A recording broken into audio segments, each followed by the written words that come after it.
Oke, selamat malam Pak David. Karena kita rekamannya malam, jadi selamat malam dan perkenalkan kami dari kelompok terakhir atau kelompok 8 nih Kemal ya. Kali ini kita bakal mempresentasikan project manager plan kita dan project closer kita yang telah kami revisi dari awal sampai akhir. Oke, bisa kita mulai ya. Jadi di sini kita merancang sebuah aplikasi bernama Rizi, yaitu aplikasi aplikasi human resource management kayak misalnya memanage karyawan dan lain-lain seperti itulah.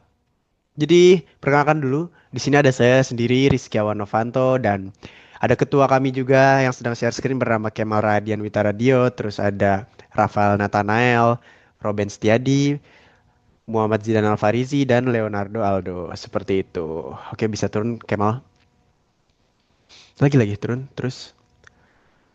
Oke, kita mulai dari start awal dulu ya, yaitu project name kita apa sih yang ingin kita buat, yaitu perancangan aplikasi Rizi. Dan nama aplikasi ini Rizi berbasis Android seperti itu. Jadi project stakeholder kita kliennya ada pada David sendiri sebagai IT Director PT RN Sejahtera dan kita bisa di sini ada project timnya sendiri-sendiri yaitu kalau misal dari project manajernya ada Kemal, saya sistem analisis, terus Rafael sebagai sistem desain dan programmernya ada dua, Robin sama Zidan dan terakhir sistem instruksinya ada Leonardo Aldo. Leonard Aldo, sorry. Oke, bisa turun. Nah, kita lihat dulu nih di sini ada project requirement in detail dan ini kita bikin pakai aplikasinya apa Kemal namanya waktu itu? Project Libre. Project Libre, ya sebenarnya cukup tua ya, cuman disarankannya memakai itu. Jadi kita bisa lihat nih dari step 1 sampai 18 tuh ada analysis and requirement, kayak diskusi requirement, membuat rancangan, konfirmasi dan revisi. Ya kita bisa lihat lah di sini requirement-nya apa aja sih dan total durasinya untuk memikirkan requirement tersebut tuh berapa hari. Kayak misalnya ambil contoh yang analisis dan requirement di sini durasinya itu 14 hari.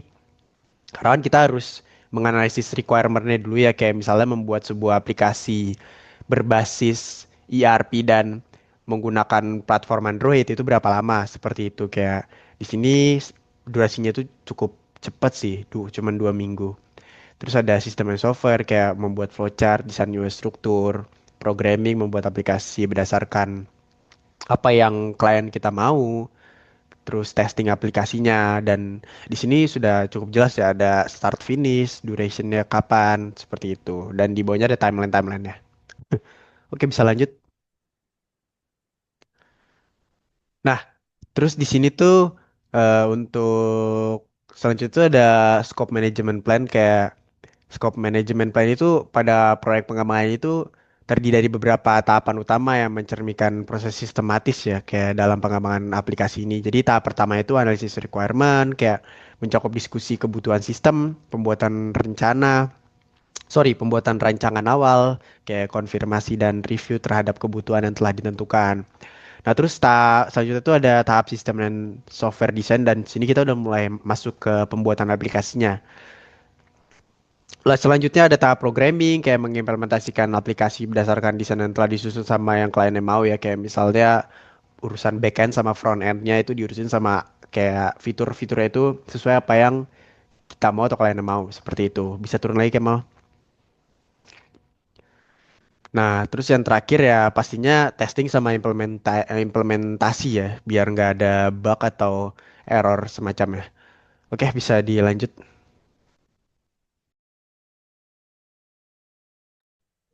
Oke, selanjutnya masuk ke dalam Schedule Management Plan. Nah, PDM table ini atau yang bisa dibilang sebagai physical data model. Yang di sini ada pertama satu, Analysis and Requirement. Durationnya itu 14 hari dan dependensinya tidak ada. Masuk kedua, 1.1 ini diskusi requirement dengan klien. Durationnya 3 days. Dependensinya tidak ada. Selanjutnya 1.2 membuat rancangan requirement durationnya 7 days itu 1,1 fs atau yang bisa dibilang feasibility study atau studi kelayakannya. Masuk ke 1.3 konfirmasi dan revisi requirement. Durationnya 3 days yang dependensinya 1,2 fs. Masuk ke bagian selanjutnya 2 sistem and software design. Durationnya 40 days. Dependensinya tidak ada.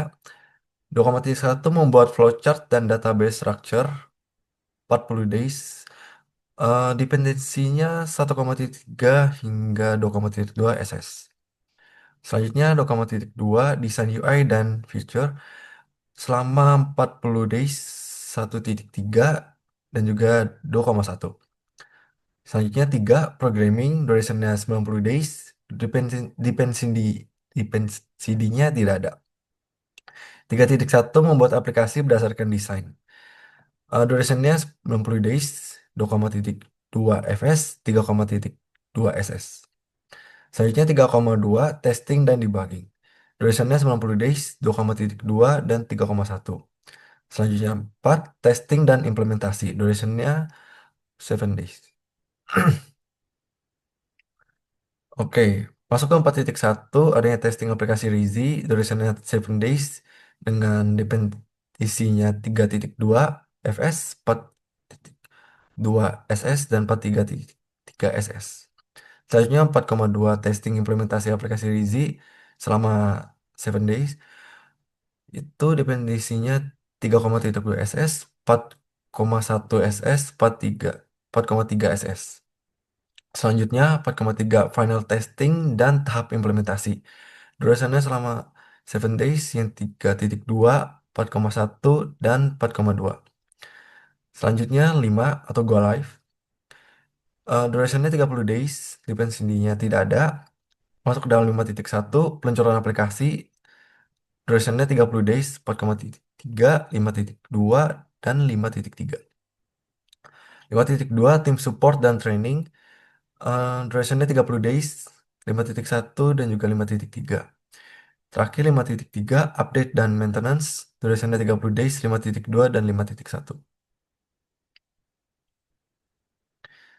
Masuk ke dalam CPM table IS dan IF. Activity 1 duration sama 14, IS-nya 0, IF-nya 14. Activity 1,1 duration 3, IS-nya 14, IF-nya 17. Activity 1,2 durationnya 7, IS-nya 17, IF-nya 24. Activity 1,3 durationnya 3, IS-nya 24, IF-nya 27. Activity 2 duration 40, IS 27, IF 67. Activity 3 duration 90, IS 67, IF 157. Activity 4 duration 7, IS 157, IF 164. Activity 5 duration 30, IS 164, IF-nya 194. Masuk ke dalam CPM table LS dan LF. Activity 5 duration 30, LF 194, LS-nya 164. Activity 4 duration 7, LF 164, LS 157. Activity 3 duration 90, LF-nya 157, LS 67. Activity 2 duration 40, LF 67, LS 27. Activity 1,3 duration 3, LF 27, LS 24. Activity 1,2 duration 7, LF 24, LS 17. Activity 1,1 duration 3, LF 17, LS 14. Dan terakhir, activity 1 duration selama 14, LF-nya 14, dan LS-nya 0. Nah, berikut CPM network diagram atau bisa dibilang final structure CPM network diagram kami. Dapat dilihat bahwa strukturnya sangat flow dari 1,1 hingga 5,3. Ini selanjutnya ini flow dari CPM kami.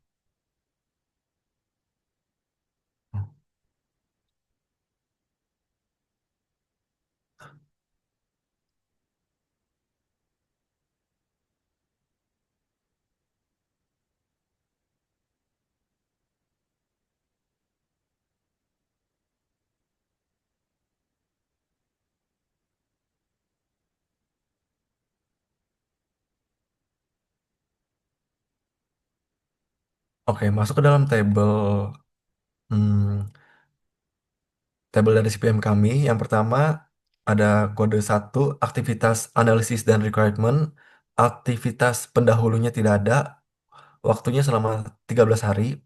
Masuk kode 1.1, aktivitas diskusi requirement dengan klien, aktivitas pendahulu satu, waktu selama 3 hari.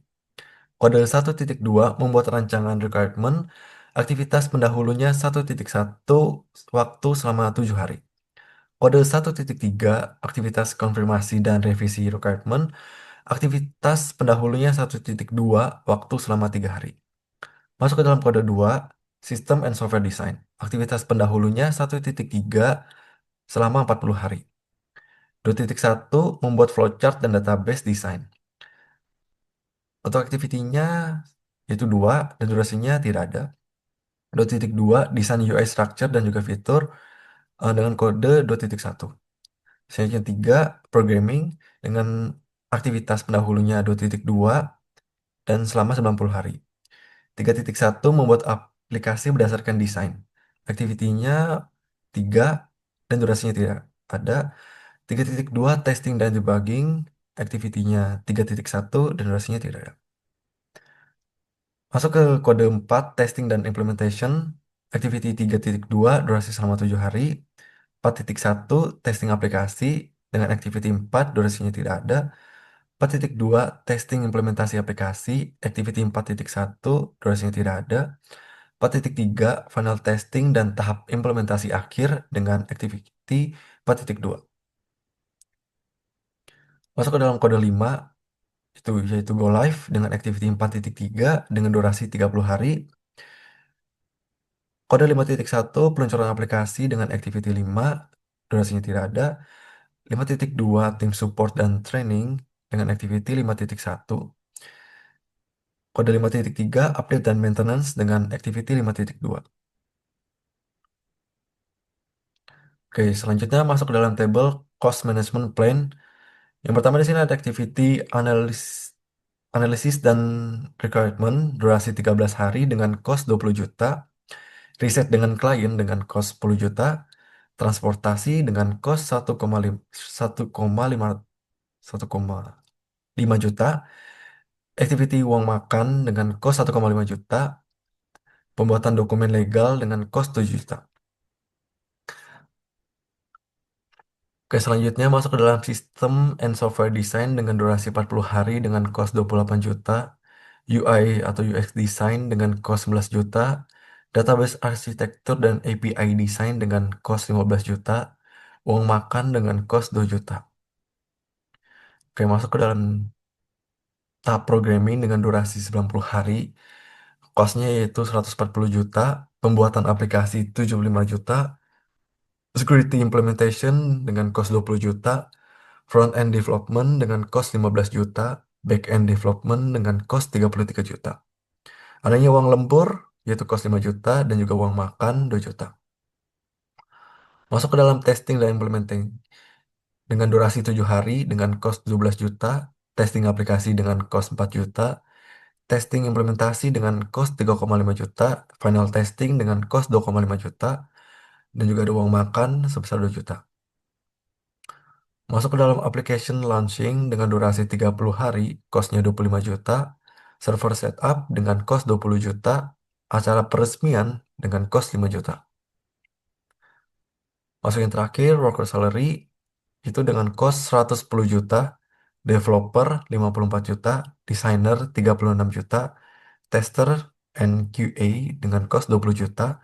Total yang kami keluarkan 270 juta yaitu dengan durasi 180 hari. Ya, berikut cost performance index atau CPI kami yang secara overtime dari skala indeks 1 hingga bulan keempat dan juga bulan keenam. Nah, berikut adalah cost performance using formula calculation kami. Yang pertama ada analysis and requirement, yaitu costnya 20 juta. Ada subkegiatan seperti riset dengan klien, transportasi, uang makan, dan juga pembuatan dokumen legal. Dengan PV riset klien itu 10 juta, IF-nya 9 juta, AC-nya 11 juta 250, dengan CP minus 2 juta 250, CP-nya 0,8 dan CP-nya 0,9. Untuk transportasi, PF-nya 1,5 juta, IF-nya 1,5 juta, AC-nya 1,5 juta, CF-nya 0, CPI-nya 1, SPI-nya 1. Untuk uang makan, PF 1,5 juta, IF 1,5 juta, AC 1,5 juta, CV 0, CPI 1, SPI 1. Untuk pembuatan dokumen legal, PV-nya 7 juta, IF-nya 6,5 juta, AC-nya 7 juta 250, CV-nya minus 750, CPI-nya 0,93, SPI-nya 0,93. Masuk ke dalam sistem and software design dengan total 28 juta, adanya subkegiatan seperti UI and UX designing, database arsitektur dan API design, dan juga uang makan. UI UX design dengan PV 11 juta, IF 10 juta 500, AC 11 juta 750, CV minus 1 juta 250, CPI 0,89, SPI 0,95. Untuk database arsitektur dan API design dengan PV 15 juta, IF 14 juta, EC 15 juta 500, CV minus 1 juta 500, CPI 0,9, SPI 0,93. Untuk uang makan, PV-nya 2 juta, IF 2 juta, AC-nya 2 juta, CV 0, CPI 1, SPI 1. Masuk ke table programming dengan total 75 juta, adanya subkegiatan security implementation, front-end development, back-end development, uang lembur, dan juga uang makan. Security implementation, PF-nya 20 juta, IF 8 juta 500, AC-nya 21 juta, CV minus 2 juta 500, CPI 0,88, CPI 0,92.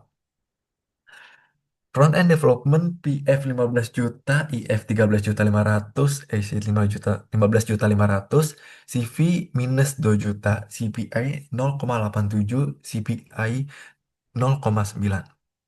Back-end development PF-nya 33 juta, IF 30 juta, SC-nya 35 juta, CV minus 5 juta, CPI 0,86, SPI 0,91.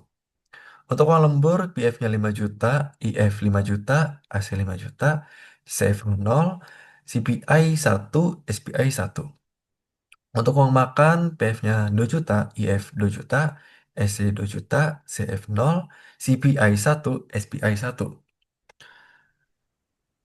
Oke, masuk ke Oke, dalam table. mungkin karena Robin ngomongnya udah banyak, gantian aku aja kali ya. Soalnya kayaknya dari suaranya udah mulai mau habis, Pak. Jadi Oke, kita bisa lanjut aja ke diskusi. testing sama implementation. Tadi terakhir apa? Testing and implementation ya? Iya, testing and implementation. Nah, kalau misalnya kita bisa lihat di sini di bagian table testing and implementing itu kita ngeluarin dana sekitar 12 juta ya. Jadi kegiatannya itu ada empat kayak testing aplikasi, testing implementasi, final testing, sama uang makan. Nah, selanjutnya itu ada application launching. Nah, di sini tuh yang lumayan udah mulai naik yaitu sebesar 25 juta. Karena kan untuk membuat satu aplikasi untuk bisa diakses seluruh website internet itu kan butuh hostingan ya. Dan hostingan itu bayarnya per bulan bisa lumayan mahal kalau yang bagus kayak let's say Zap hosting itu bisa 5 juta sampai 10 juta sebulan seperti itu. Nah, untuk acara peresmian ya sebenarnya ini nggak terlalu butuh ya, cuman ya udahlah ya kita taruh di ada acara peresmian di sini. Terus yang terakhir worker salary 110 juta dan ini yang paling penting ya karena kan untuk membuat suatu perusahaan atau suatu aplikasi dan aplikasi ya besar juga itu pastinya kita butuh worker salary juga kan untuk menggaji orang-orang. Jadi yang kerja nggak cuma kita-kita doang gitu loh kayak developer, terus ada desainer, tester dan quality assurance seperti itu. Lanjut di week 6 Kemal. Nah, ini week Oke, 6 yang selanjutnya ada ya Zidan. oke, selanjutnya ada quality management plan. Di sini ada check sheet. Yang pertama ada test case description. Yang pertama yaitu login dengan akun yang sudah tersedia. Test type-nya adalah functional testing. Expected result-nya adalah user dapat login ke dalam aplikasinya dan statusnya adalah pass. Remark-nya tidak ada. Selanjutnya, login dengan mengisi dengan acak. Test type-nya functional testing. Expected result-nya user tidak dapat masuk ke dalam aplikasi. Statusnya failed. Dan remark-nya tampilan error muncul dan peringatan akun atau password salah. Selanjutnya ada login tanpa mengisi. Test type-nya functional testing. Expected result-nya adalah aplikasi memberikan peringatan error. statusnya failed, dan remarksnya tampilan error dan peringatan seharusnya muncul. Selanjutnya ada waktu sistem memverifikasi kredensial akun, test type-nya performance testing, expected result-nya adalah sistem dapat memverifikasi dalam waktu 3 detik, statusnya pas, dan remarksnya sistem memverifikasi dalam waktu 2,65 detik. Selanjutnya ada waktu membuka antara fitur satu dengan lainnya, test type-nya performance testing, expected result-nya adalah sistem dapat merespon dengan maksimal waktu 5 detik, statusnya failed, dan remarks-nya adalah sistem merespon dengan waktu maksimal 8 detik. Selanjutnya ada fitur mengupload dan mendownload di dalam aplikasi, test type-nya UI testing, expected result-nya sistem dapat mengupload dan mendownload dengan mudah, statusnya pas, remarks-nya tidak ada. Selanjutnya, keamanan dalam aplikasi, test type-nya security testing, expected result-nya sistem dapat mendeteksi tindakan yang tidak lazim di proses tertentu dan statusnya adalah pas. Remarks-nya tidak ada.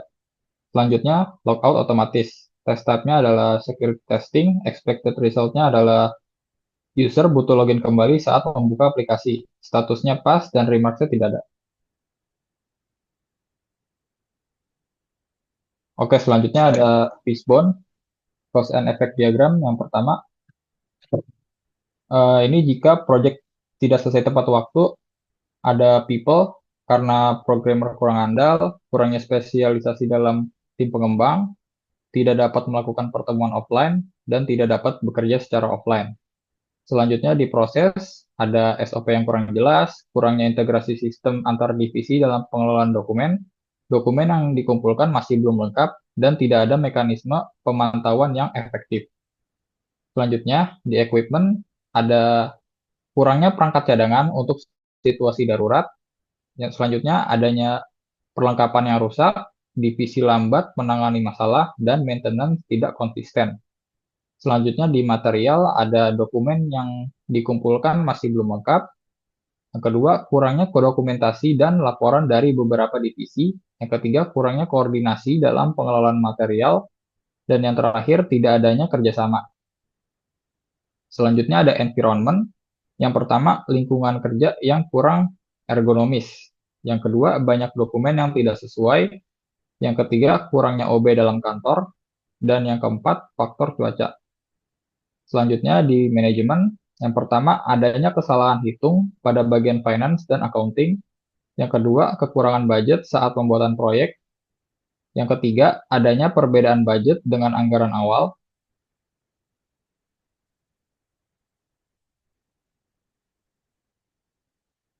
Yang keempat, pengerjaan membutuhkan aplikasi dengan software terbaru.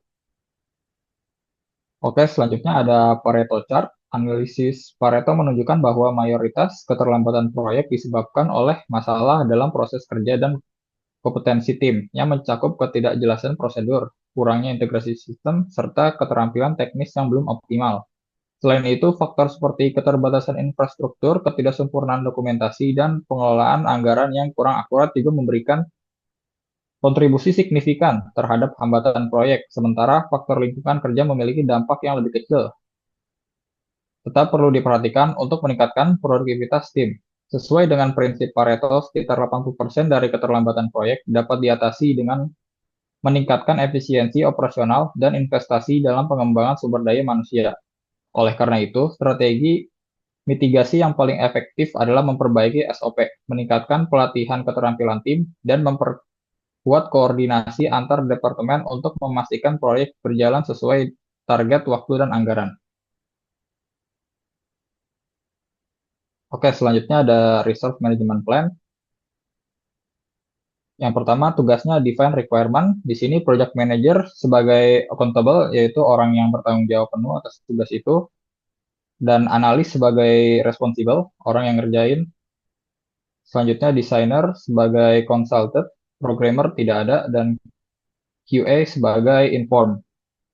Selanjutnya, pada UI UX dan database design, project manager sebagai consultant, analis tidak ada, designer sebagai responsible, programmer tidak ada, dan QA tidak ada. Selanjutnya, programming dan integration, project manager sebagai inform, analis sebagai consultant, desainer tidak ada, programmer sebagai responsible, dan QA tidak ada. Dan untuk testing, project manager tidak ada, analis tidak ada, desainer tidak ada, programmer tidak ada, dan QA sebagai responsible. Dan yang terakhir, Go Live Support, project manager sebagai accountable, analis sebagai inform, desainer tidak ada, programmer sebagai consultant, dan QA sebagai consultant juga. Jadi di communication matrix ini kami ada beberapa orang yang penting itu yang pertama itu ada di mana si project manager akan memberitahukan kepada CEO untuk bagaimana progres progres dari projectnya. Kemudian dari project manager akan diberitahu ke project team, lalu dari sistem desain akan diberikan ke project manager, sistem insurance akan memberikan ke dev team, dan project manager lalu ke klien atau customer, stakeholder memberikan ke project manager, dan terakhir programmer akan memberikan ke developer. Eh, itu untuk week 8-nya. Jadi setelah itu kita akan yang penting diberitahukan itu adalah stakeholder paling tinggi kami yaitu dari CEO-nya, kemudian project manajernya, kemudian sistem analis dan terakhir sistem desain. Eh, Lalu ada juga dari programmer sama sistem assurance. Untuk risk management kami, ada beberapa risk yang perlu diperhatikan dari risiko teknis, manajerial, keuangan, lingkungan, dan risiko peluang atau risiko positif. Yang paling penting dari risiko yang harus kami lihat itu bisa dari kegagalan sistem saat produksi atau ke bawah sampai ke matriksnya. Nah, eh, yang paling penting harus kita perhatikan itu ada 4: kegagalan sistem produksi, sistem tidak memadai, pembengkakan anggaran proyek, sampai perubahan skop proyek, di mana eh, aturan dari proyek yang kami buat ini tidak memadai atau kayak sering berubah-ubah. Next ke matriksnya. Nah, ini yang paling harus diperhatikan itu ada di R1, R2, R4, itu yang tadi kami katakan seperti anggaran proyek tidak memadai atau proyeknya itu berubah-ubah. Untuk eh, procurement management akan diberitakan oleh teman saya. Oke, masuk ke procurement management. Di sini pertama ada make or buy analysis. Sini yang kita make itu ada 3, yaitu dari sisi pengembangan sistem, security, juga UI UX, karena memakan biaya budget yang lebih kecil. Setelah itu, untuk banyak kita ada 2, yaitu untuk server dan integrasi sistem. Karena dengan menggunakan buy dari luar atau menggunakan vendor dari luar, itu kita juga menghemat biaya sekaligus menghemat biaya tenaga kerja. Ini sampai up to 35% untuk biaya savingnya, dan untuk integrasi sistem kita mereduce implementation itu selama 60%, dengan biaya lebih rendah itu juga 40%. Sini ada procurement table-nya. Sini sama seperti jadwal yang sudah dijelaskan pada table awal. Dan ini juga sama. Sini contohnya gimana procurement itu membangun sistem inti sendiri dan keamanan dari nol dengan menyesuaikan dengan kebutuhan klien. Di mana cost-nya ini sebesar 143 juta dengan ROI-nya itu 160%. Selanjutnya ada tim internal membuat desain yang selaras dengan kebutuhan produk secara lebih cepat dan efisien tanpa hambatan komunikasi internal dengan memakan biaya 50 juta dengan ROI sebesar 130%. Selanjutnya itu adalah tim internal membuat aplikasi berdasarkan desain yang sudah ada dan implementasi server serta mengatur security aplikasi tersebut dengan biaya sebesar 200 juta dan ROI sebesar 140%. Selanjutnya itu adalah dengan bantuan pihak ketiga untuk integrasi sistem dengan SSO yang mempermudah penggunaan aplikasi serta uji coba aplikasi oleh tim quality control dengan biaya 150 juta, ROI 120%. Terakhir itu adalah konsultasi dan diskusi dengan tim untuk rencana pemeliharaan aplikasi secara berkala dan meeting dengan klien untuk peluncuran aplikasi dengan biaya sebesar 20 juta dan ROI sebesar 100%. Perlu diingat bahwa jadwal procurement table ini juga sama dengan jadwal kita di awal, yaitu jadwal di scope manajemen plan kita. Oke, lanjut terus stakeholder akan dilanjutkan oleh teman saya. Terima kasih. Oke, untuk stakeholder registernya bisa dilihat di sini ada eh, role organization dan interest in project sama influence, impact dan pendekatan eh, engagement strateginya di mana itu eh, organization yang terlibat itu ada UMN dan Risi Corp, mungkin bisa di slide ke bawah sedikit Mal. Risi Corp dan PT ABC dan perusahaan yang lainnya. Oke, untuk eh, eh, yang di atas mau coba. Untuk role yang terkait di sini ada project sponsor, project manager, sistem analis, project design, programmer, system assurance, vendor, dan customer. Kemudian em, untuk interest in projectnya, untuk interest, influence, dan impactnya dari masing-masing stakeholders itu bisa dilihat di sini dan juga untuk engagementnya. Oke, kemudian next. Masuk ke stakeholder matrixnya, di mana ada high interest dan high power dengan pendekatan manage closely yaitu project sponsor, medium interest high power pendekatan keep satisfied itu ada project manager dan vendor, kemudian medium power high interest keep satisfied itu ada programmer, medium interest medium power keep inform itu system assurance, terus low interest medium power keep inform itu sistem analis, high interest low power dan pendekatan inform itu sistem analis juga, kemudian medium interest dan low power eh, untuk monitor only itu project design, dan low interest low power monitor only si- untuk sistem analis. Oke. Untuk stakeholder engagement plan-nya itu pertama ada project sponsor di mana power itu power dan interest itu high untuk engagement objektifnya, gain project approval, kemudian communication methodnya, weekly reports and presentation dan frekuensi. Kemudian untuk selanjutnya mungkin bisa dilihat secara singkat aja ya. Itu ada project manager, sistem analis, project design, programmer, customer, vendor, dan system assurance. Oke. Nextnya,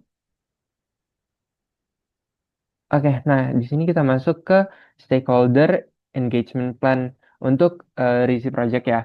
Untuk stakeholdernya itu ada CEO, current engagement netral, dan desired engagement itu leading, di mana action to achieve-nya itu communicate strategic benefit of application and its impact on business process.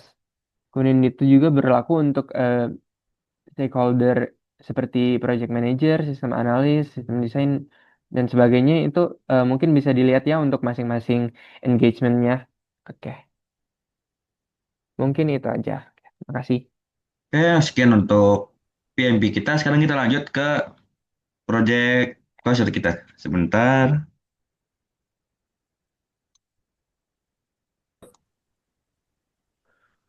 Oke, terakhir setelah kita membuat project management plan di sini pastinya kita harus membuat project closure dong karena kan semuanya sudah selesai dan sudah terstruktur ya dari awal dari revisi hingga selesai seperti itu dan kita di sini buat project closure dan bisa scroll Kemal. Anggotanya masih sama, semuanya masih sama, semuanya masih sama dan oke. Di sini agak beda sedikit ya dari awal. Jadi kita bakal ngebahas project completion confirmation-nya. Jadi apa yang sudah kita kerjain sih dan statusnya apa nih? Nah, kita bisa lihat lah di sini ada functional requirement, UI UX, integrated with cloud infrastructure, quality testing, UAT testing, conducted for staff yang ada di PTRN Sejahtera, user documentation kayak manual pengguna sama dokumen teknis gitu loh. Kayak buku paduan. Selanjutnya ada scope change address via change request. Nah, semuanya ini statusnya ya sudah komplit. Bisa turun lagi Kemal. Nah, terus ada isu defect outstanding ya nggak ada ya, aman semua. Turun lagi, turun lagi. Nah, di sini ada handover deliver example of handover checklist ya. Jadi tuh kayak gimana ya saya jelasinnya, kayak proses serah terima yang berjalan lancar gitu loh. Kayak seluruh hasil proyek telah dikirimkan kepada pihak terkait sesuai sama jadwal. Kalau misalnya kita bisa lihat dari tabelnya tuh kayak delivery date tanggal 19 Juli 2005, receivernya itu IT Departemen PTRN Sejahtera, dan formatnya itu web platform ya. Kayak kita tuh udah ngirim website ke si IT Departemen PTRN Sejahtera. Seperti itulah, simple lah. Bisa turun lagi, itu saja bisa dibaca sendiri aja. Nah, terakhir nih, naik naik. Nah, di sini ada dokumen finalization atau dokumen yang beberapa yang kita buat, kayak kalau misalnya kita bisa lihat di PMP sebelumnya itu kan ada project charger, scope statement, project, terus ada WBS, testing, change log, terus risk register dan lain-lain seperti itu. Dan naik naik naik naik Kemal. Dan itu kita bisa lihat ownernya yang membuat itu siapa ya. Dan ada version-versionnya juga, dokumen name apa seperti itu. Oke, bisa turun Kemal. Nah, terus ada project evaluation measurement, kayak eh apa aja sih yang harus dievaluasi setelah kita membuat PMP dan merevisinya. Kalau di sini sih cuma ada 4 ya, kayak schedule variance itu kurang dari sorry, maksudnya lebih dari 7 hari, malah kayak di bawah estimasi jadwal. Terus SPI atau Schedule Performance Index itu 0,92 yang artinya kurang efisien. Ini sebenarnya saya kurang paham. Terus selanjutnya ada cost variance kayak sampai minus 5 juta rupiah, kayak anggarannya tuh bisa bengkak sebesar 5 juta rupiah. Cuman ini nggak terlalu besar ya menurut saya, karena kan proyek kita bisa di atas 100 juta lebih ya. Jadi masih oke lah. Terus ada CPI atau Cost Performance Index-nya itu di angka 0,98 yang tadi di eh, indeks yang ada di PMP sebelumnya, dan itu hampir sesuai anggaran, cuman belum sama seperti itu. Bisa turun. Nah, selanjutnya ini ada performance evaluation as a team, bisa dibahas sama Kemal aja sih. Oke, masuk ke SWOT-nya atau Strength, Weakness, Opportunity, and Threat-nya.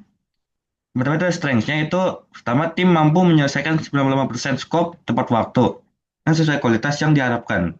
Yang kedua, kolaborasi antar divisi berjalan baik saat sprint review dan integrasi sistem. Selanjutnya ada weakness, yaitu pertama dokumentasi teknis dan laporan QA sempat tidak sinkron antar divisi. Yang kedua, itu tidak semua anggota memiliki keahlian khusus. Misalnya tidak ada yang bisa UX, back-end, atau dan lainnya, sehingga sempat ada overload tugas. Selanjutnya itu ada opportunities, yaitu potensi use komponen back-end dan integrasi untuk proyek selanjutnya, dan implementasi cloud infrastruktur memberikan ruang untuk pengembangan sistem HR lebih lanjut. Terakhir ada threats, ketergantungan pada koneksi internet menyebabkan delay komunikasi dan kejadian jarak jauh. Dan juga scope script sempat jadi karena kurang jelasnya alur approval, change request di awal fase project. Selanjutnya ada performance evaluation as a team, di mana produktivitas tim itu dinilai 4 karena 95% scope selesai dengan kualitas tinggi. Selanjutnya ada kolaborasi antar tim, itu ada dinilai 3,5, itu komunikasi berjalan efektif saja. Setelah itu ada manajemen waktu pengerjaan, itu adalah rating 4, di mana cepat mengerjakan tugas yang diberikan. Selanjutnya ada komitmen terhadap hasil yang dikerjakan, itu ada 4,5, hasil akhir minim masalah. Selanjutnya ada komunikasi antar tim, itu dengan nilai 4, internal sangat lancar, namun komunikasi eksternal sedikit lambat. Selanjutnya ada penjadwal pengerjaan di 3,5, itu ada 2 kali delay kecil dalam proyek ini. Terakhir, pada diskusi untuk pembagian tugas, itu ada nilai 3,5, cukup baik, namun dokumentasi teknis bisa lebih ditingkatkan lagi. Selanjutnya ada performance evaluation as a team member. Di sini ada performance evaluation untuk project manajernya. Selanjutnya ini ada, jadi tidak usah saya jelaskan lebih lanjut, bisa dilihat saja. Nanti ada performance evaluation untuk tim sistem analis. Selanjutnya ada performance evaluation untuk sistem desain, performance evaluation untuk programmer, performance evaluation untuk programmer juga yang kedua, dan terakhir untuk sistem assurance. Oke, mungkin jadi sekian saja untuk proyek closure kami. Di sini semua anggota sudah menjalankan tugasnya dengan baik, sampai dengan titik closure ini, di mana sudah mencapai 100% untuk partisipasinya. Saja proyek closure kami yang kami sampaikan dari kelompok 8. Terima kasih.